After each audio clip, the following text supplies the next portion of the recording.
नमस्कार दोस्तों, मैं हूं नम्रता माडिक और स्वागत है आपका नॉलेज टॉपिक्स में। तो दोस्तों, ये हमारे पाइथन सीरीज का 6th वीडियो है जिसमें हम पाइथन वेरिएबल्स सीखने वाले हैं। आपने प्रीवियस वीडियोस नहीं देखे हैं तो लिंक आपको डिस्क्रिप्शन में मिल जाएगी। अब हम स्टार्ट करते हैं वेरिएबल्स को। तो दोस्तों, पहले हम देखते हैं कि वेरिएबल्स होते क्या हैं। Variable is a memory location where our actual data or value is stored। क्या होता है? मतलब वेरिएबल एक मेमोरी लोकेशन होता है जहां हम एक्चुअल वैल्यू स्टोर करते हैं। ओके, अभी हम एक वेरिएबल्स देखते हैं विजुअल स्टूडियो में। सपोज मैंने यहाँ पे एक वेरिएबल डिक्लेयर किया x इक्वल टू 1। ओके, मतलब वेरिएबल मतलब क्या रहता है कि जो लेफ्ट साइड वाली वैल्यू होती है वो हम राइट साइड वाले वेरिएबल में स्टोर करते हैं। ओके, मतलब ये जो 1 वैल्यू है वो स्टोर होगी x वेरिएबल में। ठीक है, तो अगर मैंने ऐसे ही और 2 वेरिएबल्स बनाए, ओके, y और तीसरा है हमारा z इक्वल टू 1। ओके, यहाँ हम 3 डिफरेंट वेरिएबल्स को सेम वैल्यू असाइन कर रहे हैं। जैसे x को भी 1 कर रहे हैं, y को भी 1 कर रहे हैं और z को भी 1 कर रहे हैं। करेक्ट। पाइथन में हमें अब ऐसे 3 डिफरेंट स्टेटमेंट लिखने की जरूरत नहीं है। हम इसको एक सिंगल लाइन में भी लिख सकते हैं। तो हम वो कैसे लिख सकते हैं कि x equal to x equal to y equal to z equal to 1। Okay, मतलब ये 1 वैल्यू इन तीनों वेरिएबल्स को असाइन हो रही है। ठीक है, अब हम इनको सिंपली प्रिंट करके देखते हैं कि x, y और z की वैल्यूज क्या आती हैं। Suppose print double quote x equal to x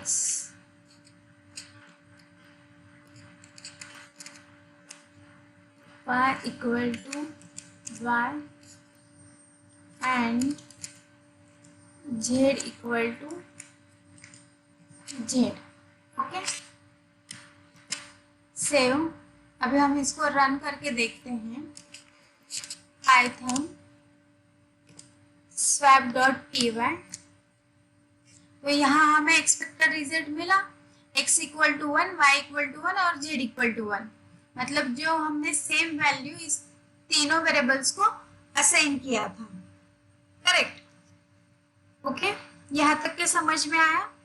अब हम देखते हैं कि अगर मुझे ये जो 3 वेरिएबल्स हैं इनको डिफरेंट वैल्यूज देनी है तो हम कैसे करेंगे। सपोज x को 1, y को 2 और z को 3 पास करना है। ओके, तो अभी जो हमने ये सिंटैक्स यूज किया था वो हम सेम सिंटैक्स नहीं यूज कर सकते हैं, क्योंकि जब हमें डिफरेंट वैल्यूज पास करनी है तो ये वाला सिंटैक्स यहाँ पे यूज नहीं होगा। तो सपोज अगर मैं इसको एज इट इज रखती हूँ और अलग से बनाती हूँ, तो y की वैल्यू 2 एंड z की वैल्यू 3। ओके, तो यहाँ पे भी अगर हमें 3 डिफरेंट वेरिएबल्स को 3 डिफरेंट वैल्यूज पास करनी है तो भी हमें 3 स्टेटमेंट लिखने की जरूरत नहीं है। इसको भी हम सिंगल लाइन में लिख सकते हैं। तो हम कैसे लिखेंगे, x, y, z equal to 1, 2, 3। मतलब कि क्या कि इस x को हम 1 वैल्यू असाइन कर रहे हैं, y को ये 2 वैल्यू असाइन कर रहे हैं और z को ये 3 वैल्यू असाइन कर रहे हैं। हम सेम चीज प्रिंट करके भी चेक कर सकते हैं। सपोज मैंने ये प्रिंट किया, अभी हम इसको फिर से एग्जीक्यूट करके देखते हैं। तो ये आया कि पहले हमने सेम वैल्यूज दी थी, तो पहले x equal to 1, y equal to 1, z equal to 1, और बाद में जो हमने इन तीनों वेरिएबल्स को डिफरेंट वैल्यू पास की थी जैसे 1 2 3, तो वो भी यहाँ पे एक्सपेक्टेड आउटपुट आ रहा है। करेक्ट। सो ये जो असाइनमेंट का सिंटैक्स है ये सिर्फ पाइथन में ही वर्क होता है। मतलब आपको ये जो वन स्टेटमेंट में लिखने वाला जो सिंटैक्स है वो और किसी भी प्रोग्रामिंग लैंग्वेज में नहीं मिलेगा। ओके। सो ये यहाँ पे हमें ये याद रखना है कि जब भी हमें सेम वैल्यू पास करनी है मल्टीपल वेरिएबल्स को तो हम ये वाला सिंटैक्स फॉलो करेंगे, और अगर हमें डिफरेंट वैल्यूज पास करनी है तो हम ये वाला सिंटैक्स यूज करेंगे। ओके। सो अब देखते हैं कि इसका फायदा हमें कहाँ होगा। मतलब हमने सिंटैक्स तो पढ़ लिया, बट अभी इसको हमें यूज कैसे करना है वो भी हमें सीखना है। So let's take example of swap. तो पहले देखते हैं कि स्वैपिंग क्या होता है। ओके। तो स्वैपिंग का एक मतलब है कि जैसे कि interchanging values of variables. Okay. तो वो हम पहले समझते हैं कि स्वैपिंग क्या होता है। तो सपोज यहाँ पे x वेरिएबल है, ठीक है, जिसकी वैल्यू है 10, और एक y वेरिएबल है जिसकी वैल्यू है 20। तो अभी हमें क्या करना है, स्वैपिंग करना है। मतलब ये जो वैल्यूज है वो इंटरचेंज होनी चाहिए। मतलब कि क्या होगा यहाँ पे कि जो हमारे y की वैल्यू है वो हो जाएगी हमारे x की, और जो हमारी x की वैल्यू है वो हो जाएगी हमारी y की, मतलब 10। तो ये रहता है स्वैपिंग। ओके। सो प्रोग्रामेटिकली हम ये स्वैपिंग कैसे करते हैं। मतलब सपोज अगर मुझे यहाँ पे करना है कि x में y की वैल्यू कॉपी करना है, तो मैं पहले क्या करूंगी कि x इक्वल टू वाई। तो उस केस में क्या होगा कि सपोज x में ये 10 वैल्यू था पहले और y में ये 20 है। करेक्ट। तो जब मैं ये इसमें इंसर्ट करूंगी तो मैं x की वैल्यू खो दूंगी और यहाँ पे मेरा 20 कॉपी हो जाएगा। करेक्ट। तो जब हमें x की वैल्यू y में कॉपी करनी है तब हमारे पास x की जो एक्चुअल वैल्यू थी वो होगी नहीं, मतलब ये रॉन्ग है। करेक्ट। तो इसके लिए हम क्या करते हैं ना कि एक टेम्परेरी वेरिएबल यूज करते हैं। जैसे अगर मैंने यहाँ पे एक टेम्परेरी कंटेनर यूज किया, ठीक है, तो अभी हमें क्या करना है कि जैसे हम अगर x इक्वल टू वाई करते हैं और ये वैल्यू पुश करते हैं, तो यहाँ पे प्रॉब्लम क्या हो रहा था कि हमारे पास x की वैल्यू नहीं रह रही थी आगे यूज करने के लिए। तो अब हम क्या करेंगे कि ये जो स्टेप है, मतलब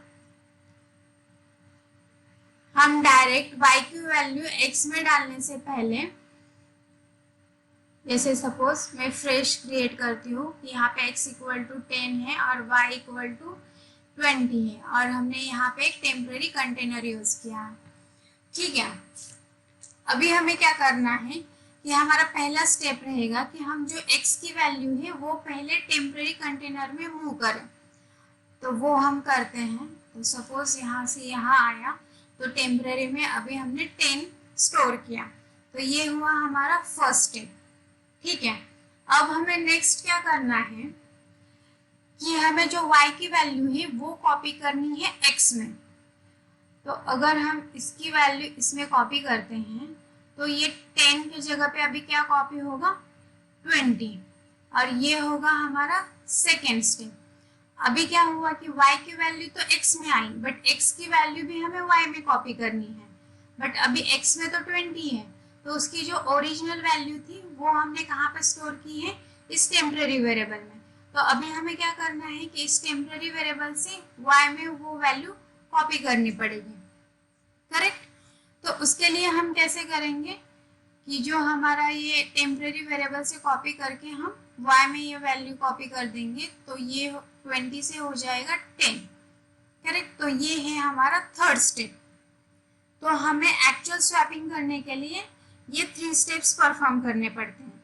सो अगर हम कोडिंग के पर्सपेक्टिव देखते हैं तो अभी ये जो कॉपी वाला पार्ट है वो हम कैसे करेंगे। सपोज हमने पहले कंसीडर किया कि फर्स्ट स्टेप, तो मुझे फर्स्ट स्टेप में क्या करना है कि x की वैल्यू t में कॉपी करनी है। तो मैं कैसे लिखूंगी कि t इक्वल टू x, मतलब ये जो x की वैल्यू है वो t में कॉपी हो जाए, करेक्ट। उसके बाद हमें सेकेंड स्टेप क्या करना है कि y की वैल्यू x में कॉपी करनी है। तो यहाँ पे क्या आएगा, x equal to y, okay.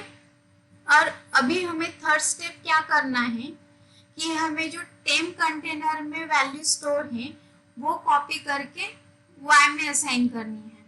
तो हम क्या करेंगे कि y equal to t, correct. यहाँ तक के समझ में आया। सो अभी पाइथन में कैसा है कि हमने ये जो टेम्परेरी वेरिएबल यूज किया है उसकी नीड नहीं है, और जो हमने ये 3 स्टेप्स फाइंड आउट किए हैं उसकी भी नीड नहीं है हमें पाइथन में। तो हम इसको सिंपली एक ही स्टेप में और एक ही लाइन में, मतलब जैसे हमने यहाँ पे 3 स्टेटमेंट लिखे कि हम इससे इसमें कॉपी करेंगे, y से x में, टेम्पररी से y से, टेम्पररी से y में, बट अभी हमें वो करने की जरूरत नहीं है। मतलब यहाँ पे जो 3 स्टेटमेंट लिखी है उसकी जगह पे हम एक ही स्टेटमेंट में स्वैपिंग करेंगे। तो वो कैसे कर सकते हैं कि जैसे x, y equal to y, x। तो इसका मतलब क्या हुआ कि इस x में जो वैल्यू असाइन हो रही है, जैसे ये y की वैल्यू x में कॉपी हो रही है और ये x की वैल्यू y में कॉपी हो रही है। तो हमें पाइथन में बस इतना ही करना है स्वैपिंग के लिए। तो इस एक सिंगल लाइन से हमारा स्वैपिंग हो जाता है पाइथन में, ओके। तो अब यहाँ इंटरव्यू क्वेश्चन पूछा जाता है कि how you swapping the 2 numbers without using the third number. मतलब जैसे हमने यहाँ पे ये थर्ड वेरिएबल यूज करके ये स्वैपिंग परफॉर्म किया था, तो ये तो कोई भी कर सकता है। तो इंटरव्यू में ऐसे पूछा जाता है कि विदाउट यूजिंग थर्ड नंबर, मतलब हम यहाँ पे ये जो सिंगल लाइन कोड लिखा है यहाँ पे हमने कोई टेम्पररी वेरिएबल नहीं लिखा है। तो विदाउट यूजिंग थर्ड नंबर हमें ये स्वैपिंग करके दिखाना होता है, ओके। सो अब हम आगे के वीडियोस में भी ये कॉन्सेप्ट यूज करेंगे तो आपको और क्लियर होगा, ओके। सो अब स्वैप का प्रोग्राम राइट करके चेक करते हैं कि हमने ये जो लॉजिक लगाया है, जैसे ये सिंगल लाइन वाला कोड लिखा है, ये हमारा सही से वर्क कर रहा है या नहीं, ओके। तो उसके लिए हम विजुअल स्टूडियो पे जाते हैं।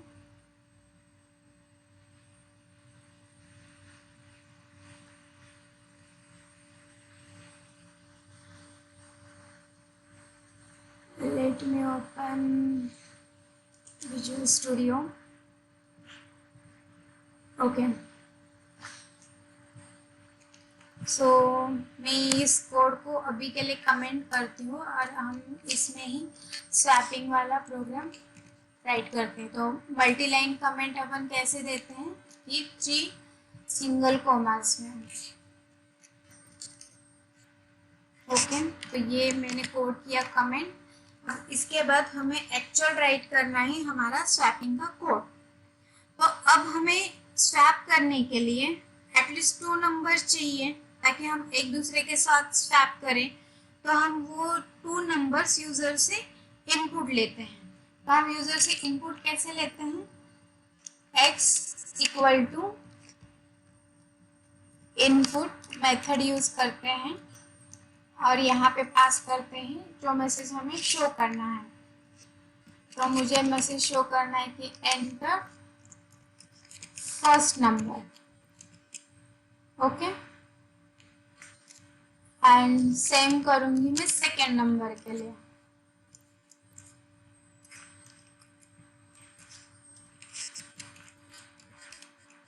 Enter second number, okay.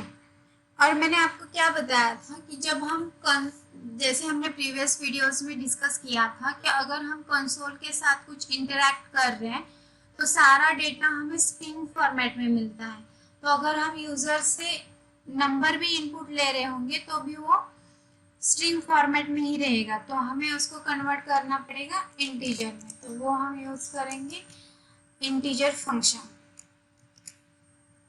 Okay, तो अभी मैंने जो नंबर्स आए थे उनको कन्वर्ट किया और स्टोर किया एक्स एंड वाई वेरिएबल में। ओके, अभी इसके बाद हम पहले जो इनपुट किया है उसको प्रिंट करते हैं। तो print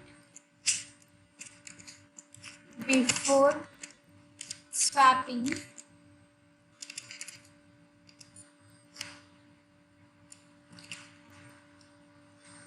x equal two comma x y equal two comma y। Okay, sorry. Okay, तो ये मैंने क्या किया कि बिफोर स्वैप करने से पहले एक बार प्रिंट किया। अभी जो हमने स्वैपिंग का कोड देखा था वो ऐड करते हैं कि x comma y equal to y comma x, correct. और अभी हम इस लाइन के बाद फिर से वैल्यूज प्रिंट करते हैं, तो हमें पता चलेगा कि एक्चुअल में ये स्वैपिंग हो रहा है या नहीं हो रहा है आफ्टर स्वैपिंग। ओके, सो इसको रन करते हैं। तो मैं फर्स्ट नंबर ऐड कर रही हूँ 10 और सेकंड 20। तो अभी यहाँ पे देखो कि मैंने 2 नंबर्स ऐड किए। फर्स्ट किया 10, मतलब जो फर्स्ट नंबर एंटर किया था वो x में स्टोर हुआ, और जो सेकंड नंबर सेंड किया था मैंने 20 वो y में स्टोर हुआ, मतलब x इक्वल टू 10 और y इक्वल टू 20 आया बिफोर स्वैपिंग। और जब आफ्टर स्वैपिंग क्या होना चाहिए था कि x की वैल्यू 20 होनी चाहिए थी और y की 10, तो यहाँ पे ये सेम आ गया। ठीक है, मतलब स्वैपिंग हो गई। ओके, सो दोस्तों हमने इस वीडियो में वेरिएबल्स का सिंटैक्स और कुछ इम्पोर्टेंट टेक्निक्स देखे एग्जाम्पल के साथ, जैसे हमने स्वैप का एग्जाम्पल देखा। तो दोस्तों अगर आपको ये वीडियो पसंद आया हो तो लाइक, शेयर एंड सब्सक्राइब कीजिए। Thank you.